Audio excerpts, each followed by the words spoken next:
God of War 2 is a beloved classic, heralded as arguably the best game in the original trilogy, as well as one of, if not the best PS2 game of all time. I've always approached this praise with skepticism for reasons, let's say, but as a fan of action games, the fact that I've never played this is a huge blind spot on my resume. You're a fraud.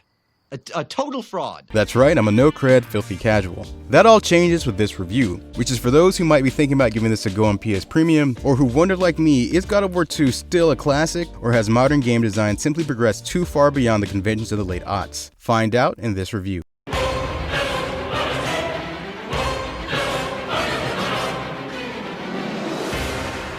God of War 2 picks up where its predecessor left off, with Kratos resting upon his throne as a new God of War after having killed his former master Ares. If you thought godhood would have tempered our protagonist, you'd be wrong. Despite his nigh omnipotence, Kratos remains beset by nightmares of the family he murdered, visions that he hoped the gods would alleviate. Yet with Olympus either powerless or unwilling to save Kratos from his demons, the only future awaiting him is an eternity of being reminded of sins for which there can be no expiation. He therefore chooses to drown his sorrows in blood by being the patron of Sparta's conquest, sacking cities of Greece and becoming the likeness of the very god he slew. Zeus, seeing the monster he created, betrays Kratos during his rampage through Rhodes, killing him, sending him to Hades, and removing his godhood. However, death isn't enough to stop Kratos, who now is on the warpath to find the Stitches of Fate in a bid to gain the power to change his destiny and get his revenge on the King of the Gods. I have to be honest, this is a pretty great story, especially for an action game from 2007. The premise is simple enough for the story to be self-contained without necessitating new players experience the first game in order to enjoy this one, though there will be some humorous Easter eggs for those who have beaten the first game. The gods, you came back for me! I didn't come back for you. No! Not you again! Yet I can't help but feel as if some of the depth that Kratos had in the first game has been sacrificed in an attempt to provide a more visceral experience. In the original game, Kratos is a broken man, burdened with atrocities both new and old.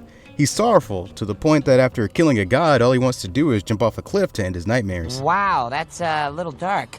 It makes him a compelling character because you're able to sympathize with the man who commits horrendous acts in service to fallible gods. This path is of your choosing. A choice from the gods is as useless as the gods themselves. By contrast, God of War 2's Kratos is as compelling as a toddler throwing a temper tantrum. I would have loved to have seen the script for this because it feels like 80% of Kratos' lines are yelled. Athena!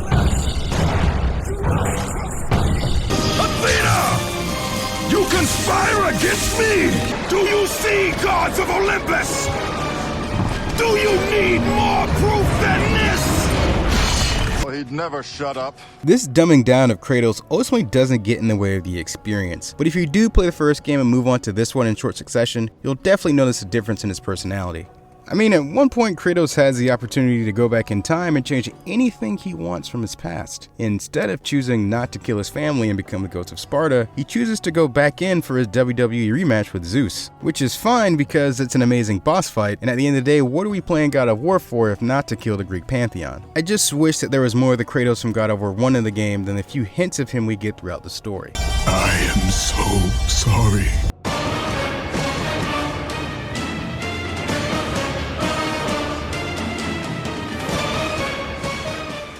God of War 2's combat offers a fundamentally similar experience to its predecessor. You balance launchers, combos, grabs, and magic against waves of enemies that have the ability to stun-lock you to death. As in the original game, each encounter is an attempt to be as aggressive as possible to ensure your enemies never get a chance to stun-lock you. Though iterative more than revolutionary, God of War 2 offers some key additions that make combat feel superior to the first outing. Most consequential is the counter mechanic that completely changes the feel of combat. In the original God of War, Kratos could parry enemy attacks and retaliate with a knockback, and that was okay. But the counter in God of War 2 feels like a true reward for those who are able to read enemy movesets. Not only does it provide a room-sweeping knockback, but it allows you to reflect projectiles, and I can't overstate how impactful that last bit is. For example, Gorgons are some of the worst enemies to fight in the game due to their ability to instantly kill the player after turning them to stone. With this new counter mechanic, however, their gazes can be reflected upon every enemy on scene, instantly turning the tables of a difficult fight. The counter is even woven into many of the game's boss fights, providing a relatively high skill ceiling that makes it fun to come back to these fights and master them. Sub-weapons are also a new addition to Kratos' repertoire, providing opportunities for more expressive combat. The lack of weapons in the first game was a major disappointment, so I was happy to discover the 2 new weapons you get to explore. You get a barbarian hammer that hits slow but hard, and a long-range spear that leaves explosive material behind. There are more to these weapons than I mention here, but frankly I never explored their full potential. Doing so would require spending limited upgrade resources, and given the fact that these weapons don't reach the complexity of the Blades of Chaos, it became hard to justify upgrading them over magic. And magic is extremely fun to use in this game. While nothing approaches the absurd utility of the Army of Hades from the first game, there are a few magic abilities in God of War 2 that are a simple joy to use, with my personal favorite being the Atlas Quake. Finally, I'd also like to mention Wrath of the Titans, a counterpart to the first game's Rage of the Gods. My biggest complaint with Rage of the Gods from the first game was that it simply took too long to build up and couldn't be deactivated once initiated. Wrath of the Titans addresses both of these issues, with enemies in chests now dropping orbs that fill the meter, and Kratos being able to enter and exit the mode at will. The trade-off is that Wrath of the Titans feels slightly less powerful than Rage of the Gods, but frankly the difference is negligible. Now, in regards to playing this game in 2022, I sincerely believe that God of War 2's combat can stand up to most modern releases in terms of moment-to-moment gameplay.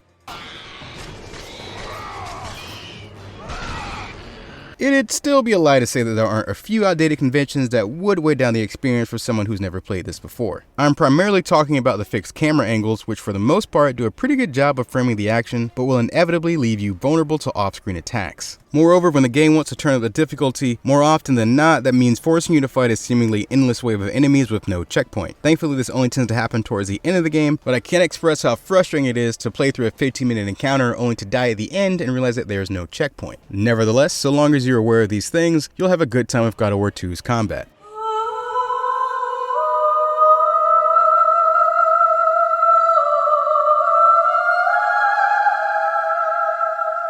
If there is one thing that Sony Santa Monica nails, it's scale and level design. Every level in God of War 2 manages to convey the feeling of going on a world-spanning adventure whilst expertly integrating gameplay and cinematics.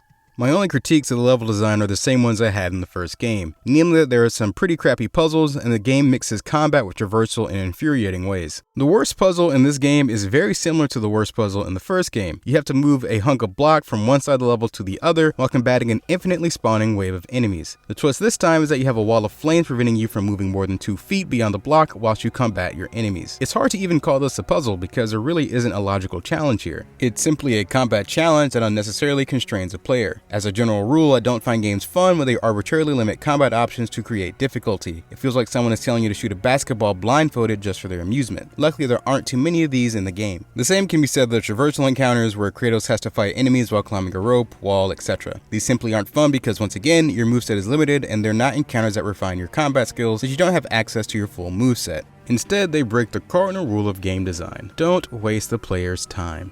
Boss fights have seen a major improvement overall. The first game only had 3, none of them being that good, while God of War 2 has over twice that amount, with I'd say about half of them being decent to good and the final one being excellent. The ones that aren't that great revolve around mechanics that I'd say are gimmicky, such as range sections that slow down the pace of the fight, or when you fight a literal invisible man. The developers also decided to remove health bars for some reason, as if you were playing Monster Hunter. Except in this game, bosses give you no indication as to how much health they have left, which takes away the risk-reward calculus that I find makes boss fights fun. And without any health indicators, you're just encouraged to play conservatively. In sum though, I think most players, even by modern standards, will be enthralled with the game's levels and bosses. I mean, name me another game where you can ride a flaming Pegasus and get into a fist fight with Zeus. So there you have it. As a first-time player, I was happy to see how well this game holds up, and definitely think it deserves the level of praise it's gotten over the years. And despite all its flaws, I think this is a great time for anyone, even if you're not a fan of action games. But let me know what you think in the comments below.